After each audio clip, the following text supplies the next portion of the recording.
Welcome बच्चों। इसके पहले हमने देखा कि हमने वेव मोशन में वेव क्या होती है, वेव के अलग अलग टाइप्स, वेव की प्रॉपर्टीज और उसमें स्पेशली ट्रांसवर्स वेव और लॉन्गिट्यूडनल वेव्स देखे और उनके भी हमने कैरेक्टरिस्टिक्स देखे। आज हमारे पास हेडिंग है some terms in wave motion. तो वेव मोशन में जो कुछ टर्म्स आती है जैसे एम्पलीट्यूड है, वेवलेंथ है, वेव नंबर है, वेव वेलोसिटी है, पार्टिकल वेलोसिटी है, तो ऐसे कुछ 4-5 टर्म्स हम यहाँ पर देखने वाले। तो चलो बच्चों, उसमें से पहला टर्म है हमारे पास एम्पलीट्यूड। हम पहले क्या पढ़ेंगे यहाँ पर, एम्पलीट्यूड। एम्पलीट्यूड को हम यहाँ पर स्मॉल ए से बता देंगे, ठीक है, कैपिटल ए भी बताया तो भी चल जाता है। तो एम्पलीट्यूड, इसके पहले हमने एसएचएम में यानी सिंपल हार्मोनिक मोशन में ऑलरेडी एम्पलीट्यूड क्या होता है वो देखा है। क्या होता है वहाँ पे कि अगर कोई एक आधा पार्टिकल, एक आधी बॉडी एसएचएम परफॉर्म करती है तो the maximum displacement from the mean position it is called as amplitude. यहाँ पर भी हमने वेव मोशन में क्या देखा, वेव क्या है, it is the transfer of energy, लेकिन at the same time the medium particle performs SHM. तो जो मीडियम पार्टिकल एसएचएम परफॉर्म करते हैं तो वो भी अपने मीन पोजीशन से ऊपर जाएंगे, नीचे आएंगे, आगे आएंगे, पीछे आएंगे, ठीक है। तो जो मैक्सिमम डिस्प्लेसमेंट होगा फ्रॉम द मीन पोजीशन, किसका, मीडियम पार्टिकल का, तो उसे क्या कहेंगे हम, एम्पलीट्यूड, ठीक है। तो एम्पलीट्यूड यानी क्या बोलेंगे यहाँ पर हम, the maximum displacement of the medium particles कहाँ से, from the mean position it is called as amplitude. हम उसे क्या कहेंगे, एम्पलीट्यूड कहेंगे, ठीक है बच्चों। एम्पलीट्यूड का मतलब क्या है, the maximum displacement of the medium particles from mean position is called as amplitude. उसको हम क्या कहेंगे, amplitude. It is denoted by A, या फिर आप कभी कभी आप कैपिटल ए भी यूज कर सकते हैं, ए यूज कर सकते हैं, कोई फर्क नहीं पड़ता, ठीक है। उसको हम यानी मीन पोजीशन, जैसे अगर मान लीजिए एक आधा पार्टिकल इस तरह से वाइब्रेट कर रहा है, ये मीन पोजीशन है, तो मीन पोजीशन से जितना ऊपर जाएगा तो मैक्सिमम डिस्प्लेसमेंट, या फिर नीचे भी आएगा तो वो मैक्सिमम डिस्प्लेसमेंट, तो उसे क्या कहेंगे हम, एम्पलीट्यूड। अगर मान लीजिए हम बात करते हैं ऊपर नीचे, तो ऊपर की तरफ आप पॉजिटिव, नीचे की तरफ आप नेगेटिव, इस तरह से ले सकते हैं। मतलब इसकी वैल्यूज प्लस माइनस आप ले सकते हो, हाँ, लेकिन इसका मैग्नीट्यूड जो रहेगा दोनों तरफ के लिए सेम रहेगा, ठीक है।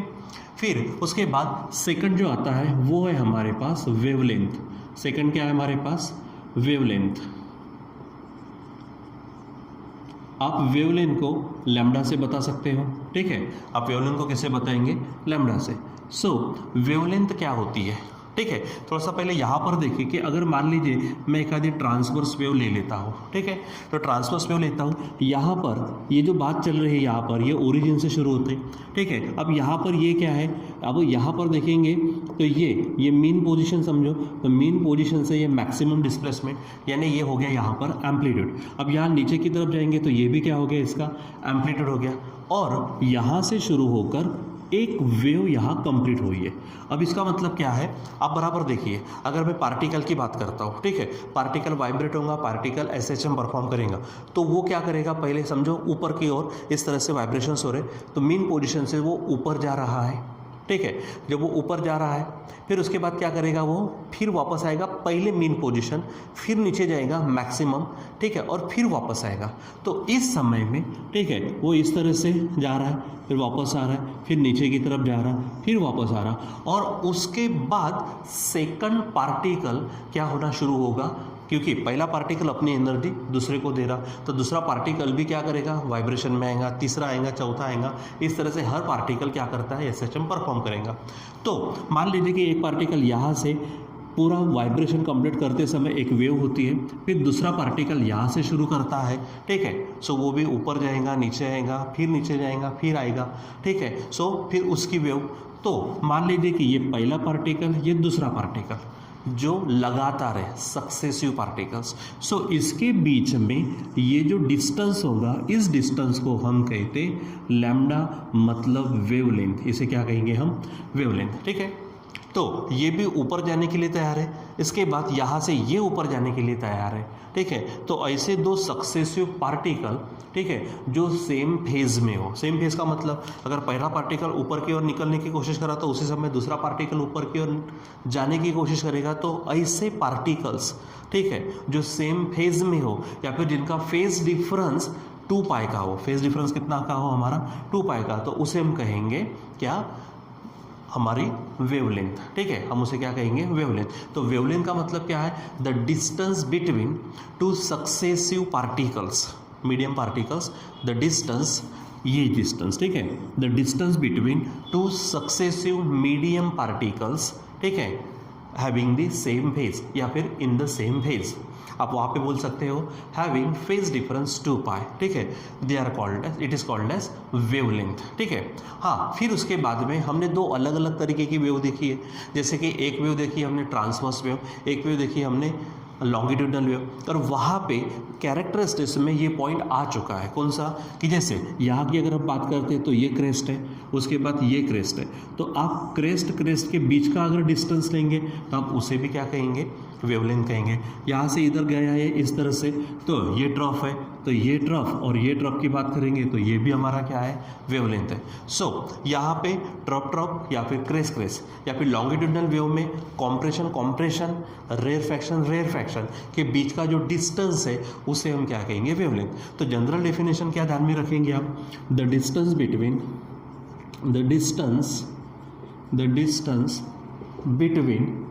टू successive medium particles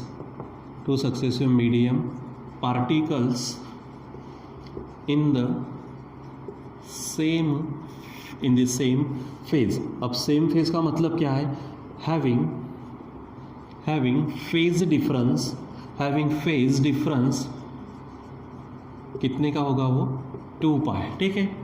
तो क्या कहेंगे हम, the distance between 2 successive medium particles in the same phase is called as wavelength, of wave की क्या कहेंगे हम उसको, वेवलेंथ कहेंगे, ठीक है।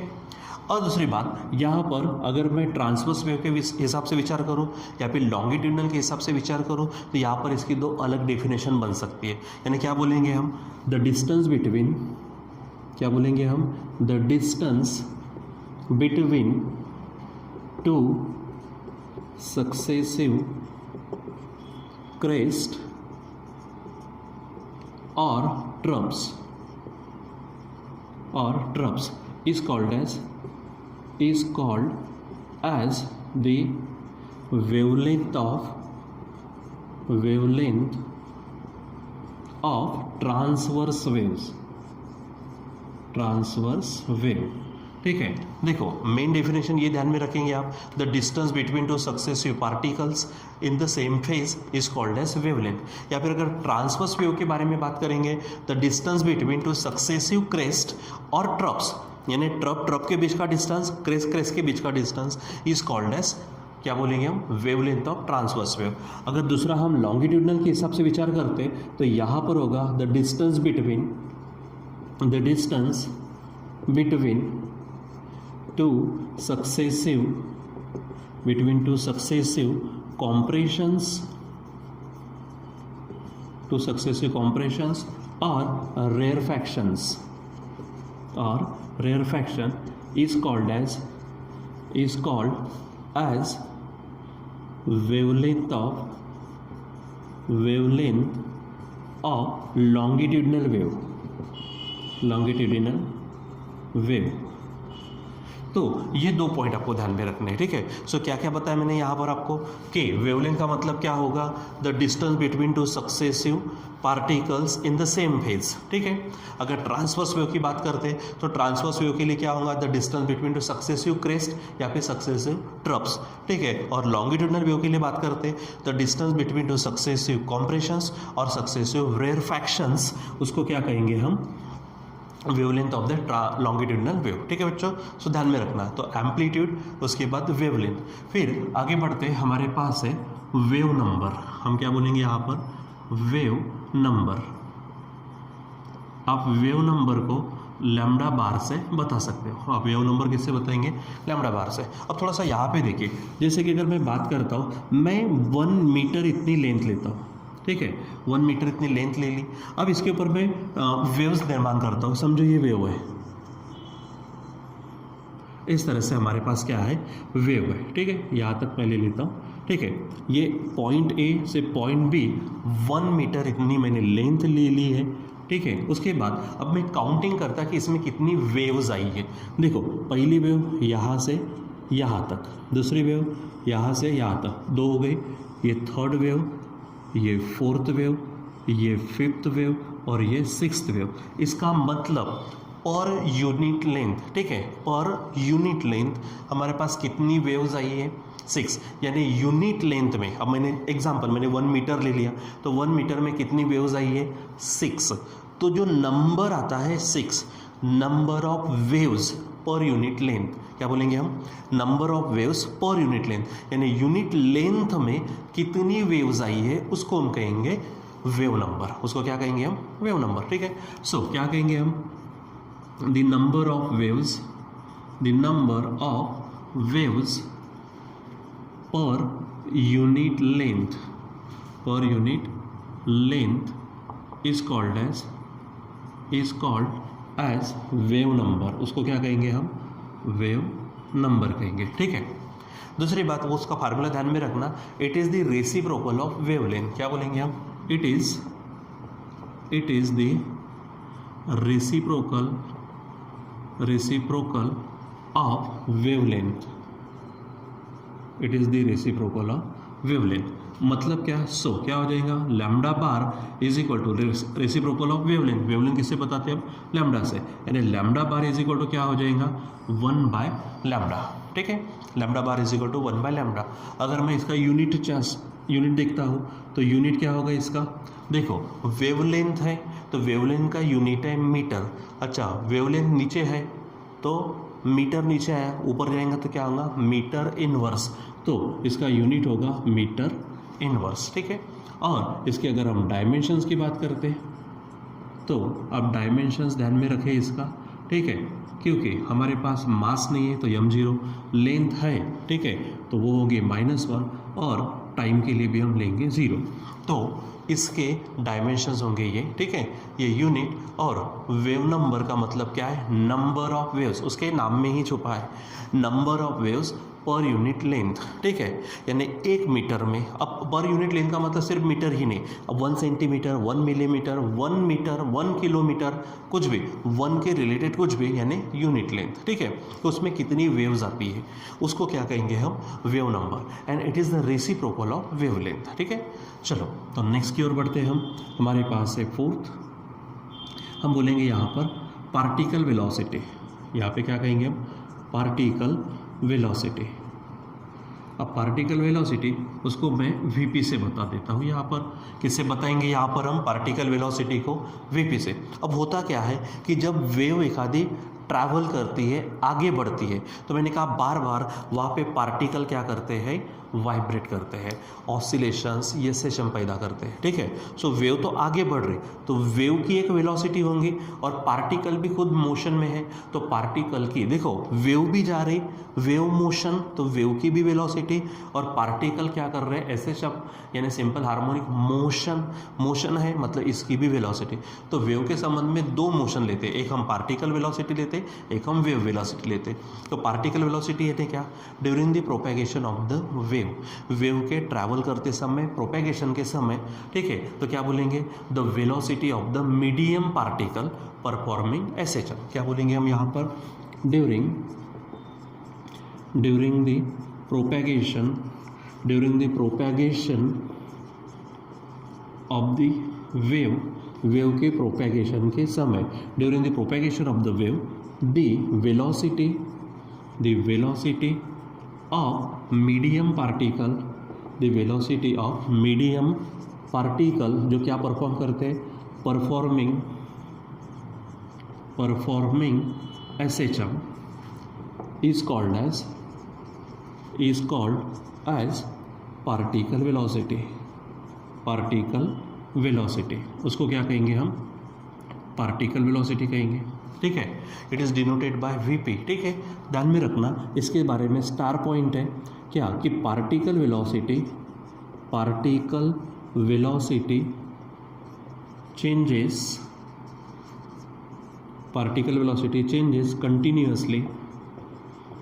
कंटिन्यूअसली विथ टाइम, वो टाइम के साथ हमेशा क्या होती जाती है, बदलते जाती है, ठीक है।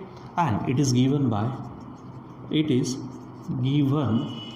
बाय उसका फार्मूला ध्यान में रखें आप, Vp इज इक्वल टू, अब देखो क्योंकि ये पार्टिकल वेलोसिटी है, पार्टिकल SHM परफॉर्म करता है, मतलब पार्टिकल की वेलोसिटी, ठीक है, जो SHM परफॉर्म करता है, जो हमने SHM में देखा है, तो क्या थी वो, याद करिए, वो थी plus minus omega under root, ठीक है, A square minus X square, ठीक है। अब यहाँ पे मैं एक्स स्क्वेयर ले तो लेता हूँ, लेकिन फ्यूचर में ध्यान में रखना जब पार्टिकल किस तरह से वाइब्रेट करता है उस पर डिपेंड करता। जैसे लॉन्गिट्यूडनल वेव में अगर ऐसा लेते, ठीक है, सो वो एक्स डायरेक्शन में होगा तो आप एक्स तो लेंगे वहाँ पे, ठीक है। अगर मान लीजिए कि अगर पार्टिकल इस तरह से वाइब्रेट करता है तो एक्स के एवज में किसके ऊपर वाइब्रेट हो रहा है, वो वाई डायरेक्शन के ऊपर, तो एक्स के जगह पे आप वाई ले सकते हो, ठीक है। सो ये आपको ध्यान में रखना है, ठीक है। फिर आगे बढ़ते हम, हमारे पास है वेव वेलोसिटी। आगे क्या है हमारे पास, वेव वेलोसिटी। तो वेव वेलोसिटी ध्यान में रखना है आपको, वेव वेलोसिटी को हम बताएंगे VW से। वेव वेलोसिटी को किससे बताएंगे हम, VW से। तो सिंपल ध्यान में रखना, क्या बोलेंगे यहाँ पर हम, द वेलोसिटी विथ विच जिसके साथ वेव का मतलब क्या, डिस्टर्बेंस, ये हमने देखा था, डिस्टर्बेंस ट्रैवल्स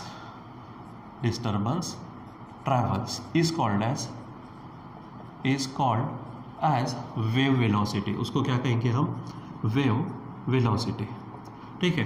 तो ध्यान में रखना वेव वेलोसिटी जो है किसे कहेंगे और पार्टिकल वेलोसिटी किसे कहेंगे, ये चीज़ें आपको थोड़ी ध्यान में रखनी है। सो वेव वेलोसिटी क्या है, the velocity with which a wave का मतलब डिस्टर्बेंस या फिर एनर्जी ट्रांसफर, ठीक है, क्या होता है, travels, is called as wave velocity, ठीक है। उसके बारे में ध्यान में रखना, इट इज़ गिवन बाय, ठीक है। सो VW इज इक्वल टू, अब मुझे बताओ वेलोसिटी का जनरल फार्मूला क्या है, वेलोसिटी इज इक्वल टू क्या है, डिस्टेंस अपॉन टाइम, ठीक है।